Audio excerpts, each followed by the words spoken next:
और इस बीच रूस की खुफिया एजेंसी एफएसबी ने दावा किया है कि उसने ज़ेलेंस्की की एक ऐसी साजिश का पर्दाफाश किया है जो अगर कामयाब हो जाती है तो रूस यकीनन बैकफुट पर आ जाता। कहा यह जा रहा है कि ज़ेलेंस्की रंगे हाथ पकड़े गए हैं। एफएसबी का यह भी दावा अगर सच है तो यकीन मानिए कि नाटो और अमेरिका भी मानेगा कि ज़ेलेंस्की ने बड़ा स्कैंडल किया है।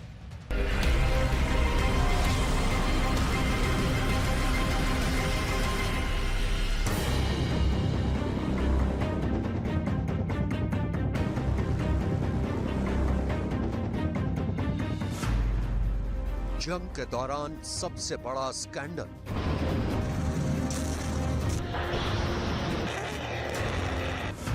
न्यूक्लियर बॉम्बर हाईजैक करने की साजिश।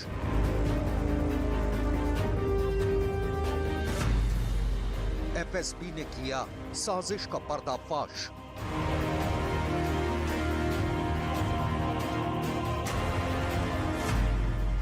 ज़ेलेंस्की का रिश्वत कांड।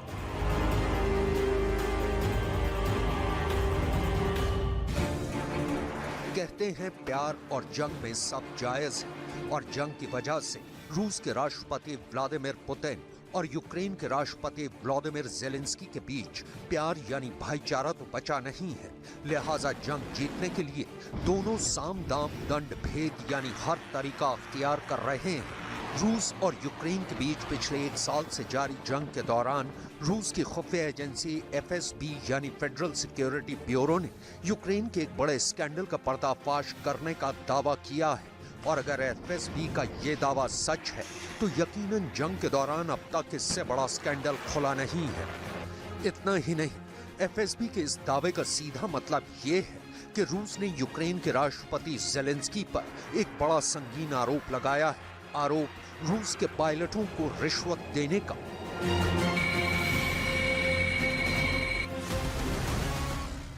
आइए अब आपको इस स्कैंडल के बारे में बताते हैं।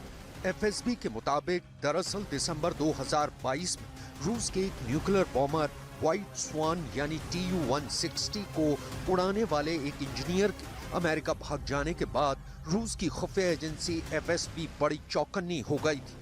लिहाजा वो अपने हर बड़े अधिकारी पर नजर रख रही थी। इसी दौरान उनके हाथ एक पायलट लगा जो अपने फाइटर जेट के साथ यूक्रेन भागने की तैयारी कर रहा था। एफएसबी का दावा है कि यूक्रेन के जासूस रूसी पायलटों को उनके फाइटर जेट के साथ यूक्रेन आने का लालच दे रहे थे और इसके लिए उन्होंने बाकायदा एक रेट कार्ड भी फिक्स किया हुआ था।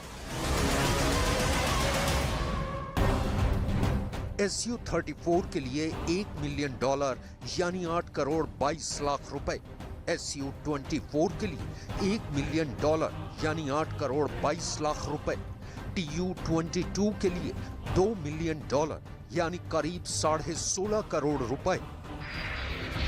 SU-24 और SU-34 रूस के घातक मल्टी रोल फाइटर जेट है और TU-22 एक न्यूक्लियर एयरक्राफ्ट है।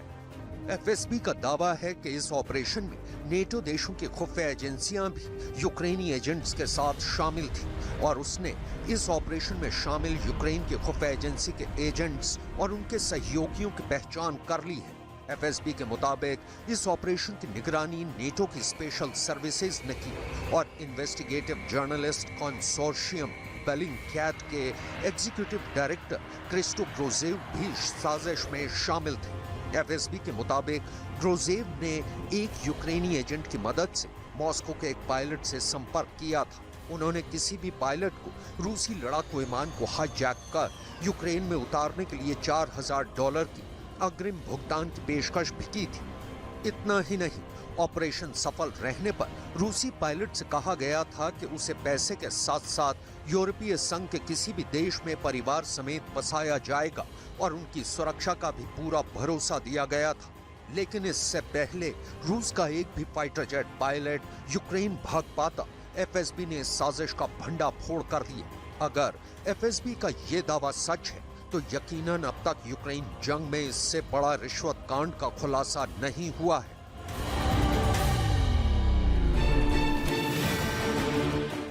एफएसबी ने राष्ट्रपति ज़ेलेंस्की के रिश्वत कांड का खुलासा तो कर दिया, लेकिन उसने ये नहीं बताया कि राष्ट्रपति पुतिन ने डॉनबास की जंग में अपना एक ऐसा घातक हथियार उतार दिया है जो अपने एक वार से दुश्मन को जलाकर खाक कर सकता है, और इस हथियार का नाम है toss 1A flame thrower missile system. इससे पहले हम आपको ये बताएं कि toss 1A flame thrower missile system कितना खतरनाक है। आप खुद आग बरसाते इस हथियार की तस्वीरें देख लीजिए। इन तस्वीरों को देखने के बाद आपको खुद समझ आ जाएगा कि ये हथियार कितना घातक है। टॉस 1A को फ्लेम थ्रोअर इसलिए कहा जाता है क्योंकि ये हथियार थर्मोबैरिक वॉरहेड मिसाइलें दागने में सक्षम है। थर्मोबैरिक मिसाइल जहां फटती है वहां हवा से ऑक्सीजन सोख लेती है। इसे एरोसोल बम या वैक्यूम बम भी कहा जाता है। हैरानी तो इस बात की है कि रूस के रक्षा मंत्रालय ने खुद एक वीडियो के जरिए पूरी दुनिया को यह बताया कि उसने डॉनबास की जंग में अपने toss 1A flame thrower missile system को उतार दिया है।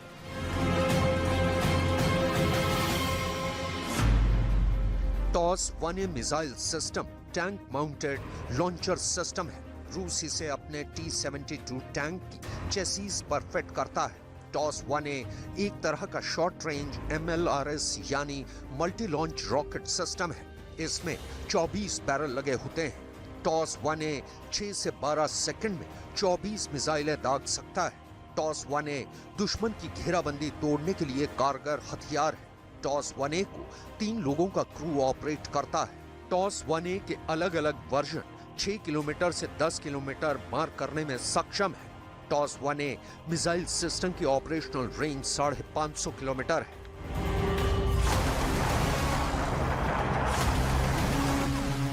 रूस ने पहली बार अपने इस हथियार का इस्तेमाल चेचन वॉर के दौरान किया था।